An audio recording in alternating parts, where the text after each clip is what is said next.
Mari bergerak bersama guru penggerak,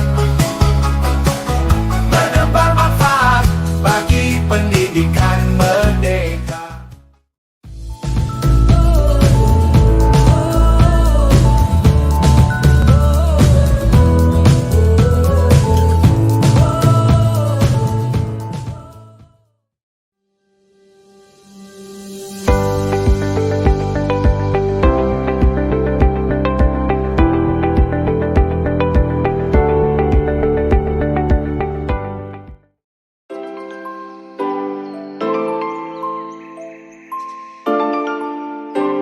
Assalamualaikum Pak. Waalaikumsalam warahmatullahi wabarakatuh. Bu Kami Dwi dari- sama Pak Iwan. Oke. Monggo. Kami dari DGP ingin mewawancarai Bapak tentang materi ini Pak, bujukan moral dan dilema etika. Nggih, Saya dimulai ya Pak. monggo. Bu Dwi. Pertanyaannya Pak, selama ini bagaimana Bapak dapat mengidentifikasi kasus-kasus yang merupakan dilema etika atau bujukan moral? Nggih. Matur nuwun Bu Dwi sama Pak Iwan. Sebelum saya memberikan jawaban, mungkin saya ucapkan selamat melanjutkan kegiatan-kegiatan JGP termasuk pada pagi hari ini di modul 3 mewawancarai saya. Terima kasih, tetap semangat untuk kelanjutan dari kegiatan diklat JGP ini. Terima kasih Bu Dwi. Tidak jarang memang sebuah lembaga atau pimpinan itu dihadapkan sebuah permasalahan yang dilematis. Artinya apa tadi itu Dilema etika. dilema etika. etika. Ini kadang ya berkali-kali, beberapa kali kita mengalami kejadian seperti ini. Di antaranya adalah bukan kasus ya, permasalahan anak-anak ya, sama-sama anak-anak ini. Kadang di lain sisi kita itu ada Bapak Ibu guru yang dari sisi sudut pandangnya itu berpihak ke salah satu anak. Kemudian di lain sisi kita berhadapan dengan norma, aturan, ya, legal, formal dan lain sebagainya. Ini sebuah dilema memang bagi seorang pemimpin, lebih-lebih di satuan lembaga pendidikan. Dan itu tidak jarang terjadi, seringkali. Dan sehingga kita memang harus betul-betul sebijaksana mungkin mempertimbangkan banyak hal, melihat dari sudut pandang objektif mungkin, melihat sebuah permasalahan. Yang penting kalau menurut saya di sekolah itu yang kita utamakan adalah sekali lagi keberpihakan kepada anak-anak. Ini yang paling penting, karena apa? Mereka ya dari sisi usia masih belum memiliki kematangan berpikir, ya, kecukupan usia untuk ya melakukan tindakan-tindakan yang menurut mereka masih belum memiliki pemahaman benar tidak, salah, benar, dan lain sebagainya. Untuk itu harapan saya semua warga sekolah ini bisa memahami hal seperti ini. Jadi yang kita kedepankan adalah keberpihakan kepada anak-anak, bagaimana kita tetap bisa menjaga masa depan anak. Ini yang penting. Beberapa contoh kasus yang lalu ketika ada permasalahan sama-sama anak, saya mencoba untuk berada di tengah-tengah dan sama-sama ingin menyelamatkan masa depan anak-anak. Kalau saya berpihak ke salah satu karena merasa menjadi korban, kemudian satunya pelaku, ya sejatinya mereka ini sama-sama korban. Ya, kita harus berpikir lebih jernih lagi. Cuma karena ketidaktahuannya, karena kekurang matangan dia bertindak dan berpikir ini kurang selaras, akhirnya ada ketimpangan di sini. Jadi alhamdulillah bisa kami selesaikan dan bisa ya, bisa dipahami semuanya, dan Bapak Ibu guru serta mungkin sampai pihak-pihak lain terlibat itu bisa memahami. Yang penting termasuk dari kedua orang tuanya. Ini yang perlu pemahaman yang betul-betul mereka bisa menyadari bahwa yang terpenting itu adalah masa depan anak-anak, baik dari si pelaku maupun si korban. Mungkin seperti itu kurang lebih penjelasannya.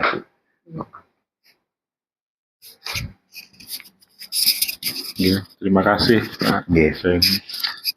Untuk pertanyaan berikutnya, selama ini bagaimana Bapak menjalankan pengambilan keputusan di sekolah Bapak, terutama untuk kasus-kasus di mana ada dua kepentingan yang sama-sama benar atau sama-sama mengandung nilai kebajikan? Nggih, matur nuwun. Mungkin kembali lagi nggih, itu dilema etika. Memang kita harus berdasarkan kepada yang pertama fakta di lapangan. Artinya secara kronologis permasalahannya itu seperti apa. Kemudian kita mencari keterangan sekonkret mungkin, artinya sekomprehensif mungkin, semenyeluruh mungkin, sehingga kita bisa mempertimbangkan ya pengambilan keputusan itu menjadi sebuah kebijakan yang betul-betul ya adil, berkeadilan. Kalau memang dikatakan tadi itu sama-sama mengandung nilai kebajikan, cuma kan masih ada, kalau ditakar itu ya, kalau mungkin dari apa kuantitaskan itu kan bisa, kalau satu mungkin nilainya 8, satunya 10, sama-sama mengandung nilai kebajikan. Ya, di sana pasti ada seperti itu. Secara kualitatif, apalagi mungkin ini bisa dari sudut pandang, mungkin kita juga mengambil informasi dari pihak-pihak yang terkait, ya, sehingga kita bisa mengelaborasikan, ya, sehingga kita duduk bersama, kemudian mencari solusi yang paling baik bagi semuanya. Memang ketika memuaskan sepuas-puasnya kedua belah pihak ini ya sulit memang. Ya, sama-sama kalau sebarang 100 kemudian dibagi secara kuantitatif menjadi 50, ini akhirnya adil seadil-adilnya memang sulit kan. Ya paling tidak kita ya jangan sampai mengorbankan salah satu, kemudian berada di salah satu pihak menganggap yang salah satu pihak menang. Demikian juga sebaliknya. Kita harus betul-betul berada di tengah. Itu tadi caranya adalah bagaimana kita melihat permasalahan itu sejernih mungkin berdasarkan sudut ya keobjektivitasan yang berdasarkan penjelasan dari pihak si korban maupun pihak si pelaku, kemudian penjelasan keterangan-keterangan dari kesaksian yang melihat, dan itu sebanyak mungkin sehingga kita bisa meramu semua itu menjadi sebuah kebijakan yang sama-sama menguntungkan, ya win-win solution. Ya, tapi ya kembali lagi ya syukur-syukur kalau bisa sama-sama merasa puas, ya syukur. Tapi kalau pasti salah satu pihak itu kemudian karena apa ya masih dalam kondisi situasi emosional, masih merasa dirugikan. Tapi sejatinya itu adalah demi kepentingan kedua belah pihak. Seperti itu. Terima kasih Pak. Langkah-langkah Pak atau prosedur seperti apa yang biasanya Bapak lakukan selama ini Pak? Jadi langkah-langkahnya mungkin ini berdasarkan pengalaman ya, secara teori itu mungkin ya bisa secara kepustakaannya monggo bisa ketika menyelesaikan sebuah permasalahan. Jadi ketika ada sebuah permasalahan, tentunya kami langsung mencoba untuk mengidentifikasinya, yaitu dengan cara memanggil pihak-pihak terkait. Jadi yang bermasalah ya itu dicari keterangan selengkap-lengkapnya dari, kalau misalkan pelaku apa ya, ada yang merasa menjadi korban, dari pihak korban seperti apa keterangannya selengkap-lengkapnya, kemudian dari pihak si pelaku seperti apa selengkap-lengkapnya. Kemudian yang berikutnya juga memanggil pihak-pihak yang mungkin menyaksikan permasalahan itu, kesaksian-kesaksian baik yang melihat langsung maupun mungkin ada latar belakang lain. Jadi tidak hanya terkait langsung dengan konteks permasalahan itu, tetapi pihak-pihak yang lain yang mungkin ya dari asal muasalnya ini muncul masalah ini, mungkin itu bisa diambil keterangannya. Setelah itu ya mencoba untuk merefleksikan jadi kelebihannya, kekurangannya, kemudian mencari solusinya, kemudian mendudukkan bersama, kemudian memecahkan permasalahan itu. Jadi langkah-langkahnya seperti itu. Ketika mungkin tidak selesai di tingkat itu, ya kita bisa melibatkan pihak-pihak terkait untuk menyelesaikan masalah ini. Yang harapan saya, karena ini masih dalam lingkup lembaga pendidikan di sekolah kita, ya mungkin selesai di tingkat sekolah, tidak sampai melebar-lebar kemana, dan memang betul-betul tuntas.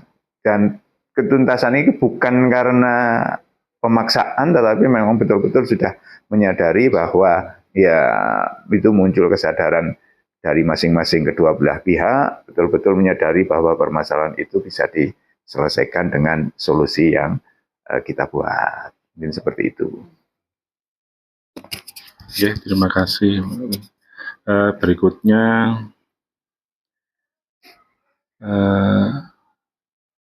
hal-hal apa saja yang selama ini Bapak anggap efektif dalam pengambilan setiap keputusan pada kasus-kasus yang terkait dilema etika. Oke. Terima kasih Pak Iwan. Sampai saat ini memang dari beberapa permasalahan yang efektif kita lakukan, begitu ada permasalahan kita memang selalu memanggil pihak yang terkait. Nah, ini efektif sekali. Jadi kita tidak lantas mendengarkan saja dari pihak luar yang tidak terkait mungkin sama sekali, di mana informasinya itu masih belum tentu kebenarannya. Jadi langsung memanggil pihak yang terkait, kemudian memanggil pihak-pihak yang menjadi saksi, ya diantaranya seperti itu. Kemudian memanggil ya mungkin hal-hal yang melatar belakangi itu, siapa yang mengetahui. Ini juga yang penting. Selama ini itu yang kami lakukan dan alhamdulillah efektif, dan kita duduk bersama. Jadi kalau kita menyampaikan ya diselesaikan dengan yang bersangkutan. Ya kalaupun dalam forum ya tidak mungkin, karena itu hubungannya biasanya dilema etika itu kan hubungannya dengan masalah privasi ya, masalah pribadi. Dan itu kita komitmen dengan itu untuk skrit, artinya kita ya melindungi ya harkat dan martabat yang bersangkutan. Ini yang penting Pak Iwan. Ini tantangan Pak. Nggih, monggo. Hal-hal apa yang menjadi tantangan Pak dalam mengambil keputusan pada kasus dilema etika Pak? Yang menjadi tantangan memang ketika ada, bukan penolakan ya, artinya sudut pandang yang berbeda. Dari melihat permasalahan yang muncul, melihat permasalahan dilema etika itu. Jadi ketika ada sudut pandang yang berbeda, tentunya ada kontradiktif kan ini. Bagaimana kita bisa memberikan argumen yang bisa akhirnya sama-sama memahami dengan kondisi yang ada. Tentunya sebagai pimpinan lembaga atau kepala sekolah itu sudut pandangnya adalah keberpihakan kepada anak-anak yang jelas, kemudian kepada, bukan berarti yang lebih banyak itu kita bela, tetapi lebih kepada norma benarnya ya, artinya nilai positifnya, keberpihakannya ini. Kalau benar itu kan apa? Benar relatif. Mungkin kalau saya membaginya ada 3 ya, benar menurut kita sendiri, benar menurut kebanyakan orang benar yang hakiki. Ya sejatinya itu kepinginnya kita itu kan benar-benar yang hakiki, tapi hakiki itu kan milik Allah. Jadi ya paling tidak kita melihat seobjektif mungkin kalau dari sudut pandang norma kemasyarakatan seperti apa, dari sisi hukum yang seharusnya seperti apa, seperti itu. Kemudian bagaimana kita tetap harus menjaga kondusivitas sekolah supaya dengan kita bisa merangkul yang memiliki pandangan sudut pandang yang berbeda itu. Kita dasar-dasar seperti itu yang harus kita kedepankan. Oke, baik Mas. Berikutnya, apakah Bapak memiliki sebuah tata cara atau jadwal tertentu dalam sebuah penyelesaian kasus dilematika? Kemudian apakah Bapak langsung menyelesaikan di tempat atau memiliki sebuah jadwal untuk menyelesaikannya? Bentuk atau prosedur apa yang Bapak jalankan? Terima kasih Pak Iwan. Kalau secara waktu berkala itu memang tidak ada, tetapi langsung secara tentatif ketika ada permasalahan, kemudian secara tahapan seperti yang saya sampaikan tadi ketika menghadapi sebuah permasalahan dilema etika ada tahap-tahapannya. Ya itu saja yang kita lakukan. Jadi kita mencoba untuk merumuskan tahapan-tahapan penyelesaian masalahnya ketika ada sebuah permasalahan. Jadi secara waktu berkala atau setiap bulan atau setiap bulan karena menyesuaikan dengan permasalahan yang ada. Ya mudah-mudahan di sekolah kita ini ya tidak ada permasalahan yang ya lancar-lancar saja. Tetapi kan namanya sekolah sebesar ini ya ada saja permasalahan-permasalahan siswaan, permasalahan GTK, ya seluruh warga sekolah ini ada saja, dan itu kita tidak boleh lari dengan permasalahan, ya harus kita selesaikan. Ini Pak, adakah seseorang atau faktor-faktor apa yang selama ini mempermudah atau membantu Bapak dalam mengambil keputusan dalam kasus dilema etika, Pak? Terima kasih. Ya, pembantu saya semua seluruh warga sekolah. Ini pembantu saya, Bapak Ibu guru. Alhamdulillah, terima kasih kontribusinya dalam menyelesaikan permasalahan-permasalahan. Termasuk mungkin dari anak-anak ketika ada hal-hal yang kurang pas di sekolah ini, kemudian ada usulan dari anak-anak. Itu juga mitra kita. Terutama kepada Bapak Ibu guru.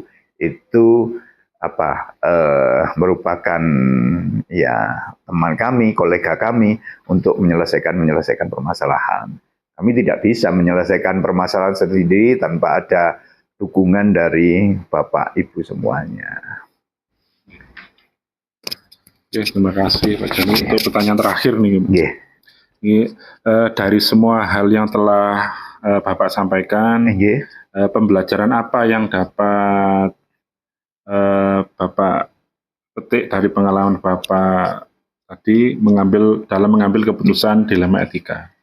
Terima kasih Pak Iwan. Tentunya dari pengalaman ya, kalau saya ingin menyampaikan tidak hanya sekedar dari hasil wawancara ini, tetapi apa yang saya alami selama saya menjadi pimpinan sebuah lembaga pendidikan. Ya nilai-nilai yang bisa kita sampaikan adalah mari kita menempatkan diri dalam sebuah lingkungan kerja, sebuah komunitas itu sesuai dengan tupoksi kita masing-masing. Ketika kita menjadi seorang guru, ya mari kita menjalankan tugas dan tanggung jawab kita sebagai seorang guru yang baik. Demikian juga teman-teman yang di tenaga administrasi, kemudian di teman-teman di pembantu pelaksana, kemudian di tempat-tempat yang lain, termasuk saya sendiri selaku kepala sekolah. Jadi bagaimana kita menempatkan sesuai dengan tupoksi kita, menjalankan fungsi kita, ya tentunya saya selaku kepala sekolah ya melakukan ya memimpin pembelajaran, ya memastikan bahwa proses kegiatan pembelajaran itu dan menjamin terlaksana dengan baik, dengan kondusif dan lain sebagainya.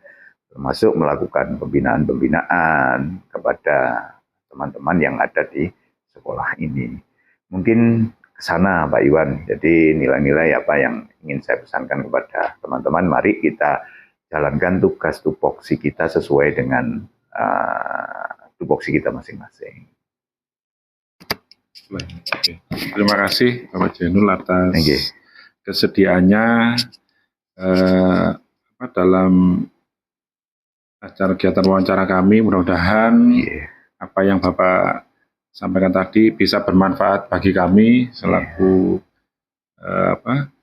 calon guru penggerak dan bisa menjadi contoh untuk kami ke depannya. Terima kasih banyak. Terima kasih. Assalamualaikum warahmatullahi wabarakatuh. Waalaikumsalam warahmatullahi wabarakatuh.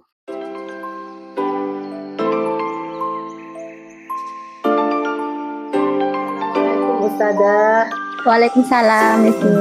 Terima kasih Ustazah telah diberikan kesempatan bagi kami.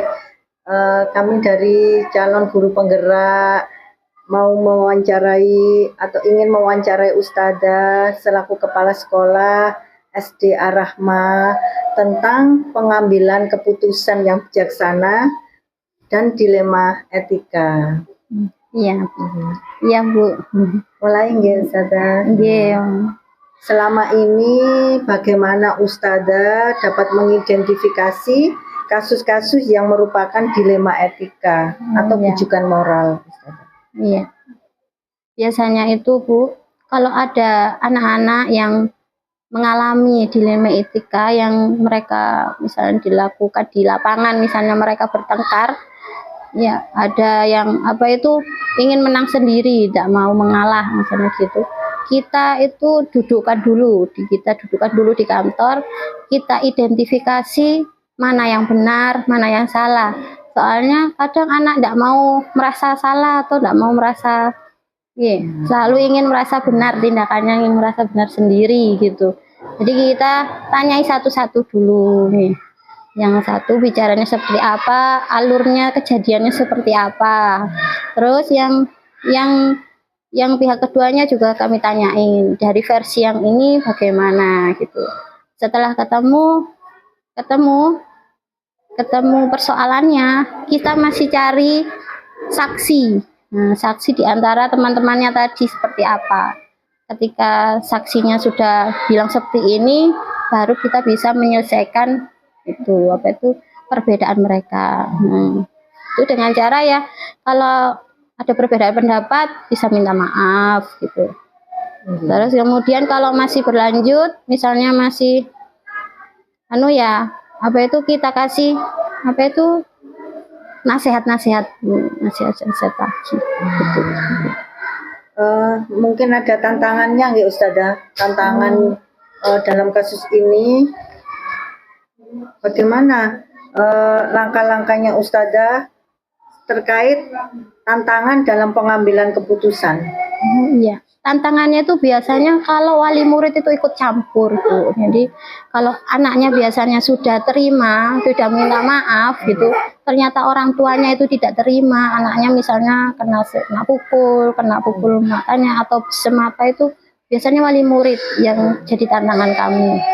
Nah, kalau anaknya itu kan kalau sudah bertengkar ya sudah main lagi, tapi orang tuanya itu yang tidak terima. Jadi kita kumpulkan orang tuanya, kita kasih alurnya seperti ini gitu, kita beri ceritanya seperti ini gitu, agar mereka tahu kejadiannya yang sebenarnya seperti apa gitu. Terima kasih Ustazah. Ini saya akan menanyakan yang berikutnya. Apakah Ustazah memiliki sebuah tata cara atau jadwal tertentu dalam sebuah penyelesaian kasus dilema etika? Kemudian apakah Ustazah langsung menyelesaikan di tempat atau memiliki sebuah jadwal untuk menyelesaikannya? Bentuk atau prosedur seperti apa yang Ustazah jalankan? Untuk jadwalnya ya, kami tidak ada jadwal khusus Pak untuk melakukan penyelesaian kasusnya itu kami lakukan langsung di tempat dan saat itu juga. Jadi segera kami selesaikan, tidak kami tunda-tunda, jadi segera selesai dan semuanya clear. Ustazah, adakah seseorang atau faktor-faktor apa yang selama ini mempermudah atau membantu Ustazah dalam pengambilan keputusan dalam kasus dilema etika? Ketika kami mengalami kesulitan untuk mengambil keputusan, biasanya kami langsung ke yayasan, Bu. Jadi kami lanjutkan ke yayasan untuk menyelesaikan itu. Jadi agar bisa, misalnya saya sama guru-guru belum bisa menyelesaikannya, masih bingung, masih ada yang masih belum selesai, orang tuanya masih tidak terima jadi kami langsung ke yayasan biar yayasan yang menangani. Iya, Ustazah. Dari semua hal yang telah disampaikan tadi, nggak Ustazah, pembelajaran apa yang dapat dipetik dan pengalaman apa yang dapat diambil dari keputusan dilema etika, Ustazah? Dari kesimpulan yang saya dapatkan tadi, Bu, setiap masalah itu harus segera diselesaikan. Nah, ketika kami menunda-nunda itu, maka masalah lain akan datang. Jadi kita harus selesaikan itu, dan apabila memang kita kesulitan, kita harus menyelesaikan pada orang-orang yang lebih paham. Jadi seperti itu. Sampun. Terima kasih Ustazah telah memberikan kesempatan kepada kami. Manfaatnya sangat luar biasa ini untuk kami calon guru penggerak. Kami bisa meneladani Ustazah sebagai kepala sekolah di sini tentang keputusan-keputusan yang telah diambil. Ayo, sampun.